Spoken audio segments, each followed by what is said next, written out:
எல்லோருக்கும் வணக்கம். Welcome to SK cine update. இந்த பதிவில் நம்ம என்ன பார்க்க போகிறோம் அப்படின்னு பார்த்தீங்கன்னா, லால் சலாம் திரைப்படம் எப்போதான் ப்ரோ ஓடிடியில் வரும் அப்படின்னு சொல்லிட்டு நிறைய பேர் கேட்டுகிட்டே இருக்கீங்க.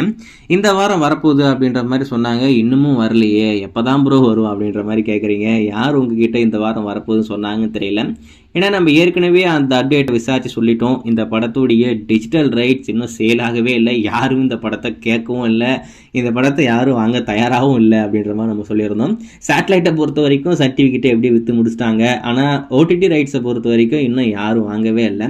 அதுக்கான காரணம் என்ன அப்படின்னு பார்த்தீங்கன்னா, இந்த படம் பெருசாக போகலை அப்படின்றது ஒரு பக்கம் இருந்தாலும், இந்த படத்துக்கு அவங்க டிமாண்ட் பண்ணுற அமௌண்ட் அப்படின்றது ரொம்ப பெருசாக இருக்குது. இந்த படம் என்ன தான் ரஜினி நடிச்சிருந்தாலும் இது வந்து ரஜினி அவருடைய படம் கிடையாது. அவங்க இந்த படத்தை ரஜினி படமாகவே ப்ரொமோட் பண்ணாங்க, அது அப்புறப்பட்ட பிரச்சனை.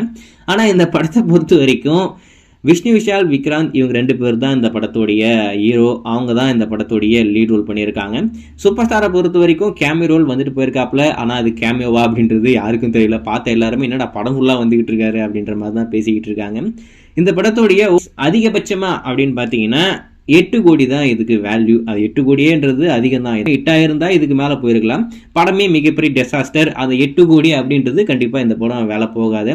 கேட்குறவங்க எல்லாம் பார்த்தீங்கன்னா 4-5 இந்த மாதிரி தான் கேட்குறாங்களாமா. ஆனால் படத்தரப்பில் 45 கோடி கேட்குறாங்களாமா. யாரா நீங்களா அப்படின்ற மாதிரி தான் தோணுது. 5 கோடி எங்கே இருக்குது, 45 கோடி எங்கே இருக்குது, நீங்களே வச்சு பாருங்க. நம்ம டேரக்டர் சொன்ன மாதிரி தான் படம் வெளிவரதுக்கு முன்னாடி ஹார்ட் டிஸ்க்லாம் காணாமல் போயிடுச்சு இல்லையா. எடுத்து வச்ச 24 ஃபுட்டேஜ் எல்லாமே டிலீட் ஆகிடுச்சு. ஹார்ட் டிஸ்க்லாம் கரெக்ட் ஆகிடுச்சு அப்படின்ற மாதிரி சொன்னாங்க இல்லையா. இப்போ ஓடிடியில் வரல. அதுக்கு இன்னொரு உருட்டு என்ன அப்படின்னு பார்த்தீங்கன்னா, இப்போ படம் எடுத்து வச்சுருந்தாங்க, ஹார்ட் டிஸ்கே கரெக்ட் ஆகிடுச்சு, படமே இப்போ டிலீட் ஆகிடுச்சு, படமே அவங்ககிட்ட இல்லை. இப்போ மறுபடியும் புதுசாக படத்தை எடுத்தால் தான் லால் சலாம் படத்தை ஓடிடி கொடுக்க முடியும். அதனால தான் அந்த படம் எந்த ஒரு ஓடிடிலையும் வராமல் கிடப்பில் இருக்குது. வர மாதிரி இருந்தால், அதாவது இதுக்கப்புறம் ஷூட் பண்ணி ஹார்ட் டிஸ்கில் இருந்து அந்த படத்தை எப்படின்னா ரீகவரி பண்ணி ஓடிடியில் வர மாதிரி இருந்தால் கண்டிப்பாக அப்டேட் பண்ணுறேன்.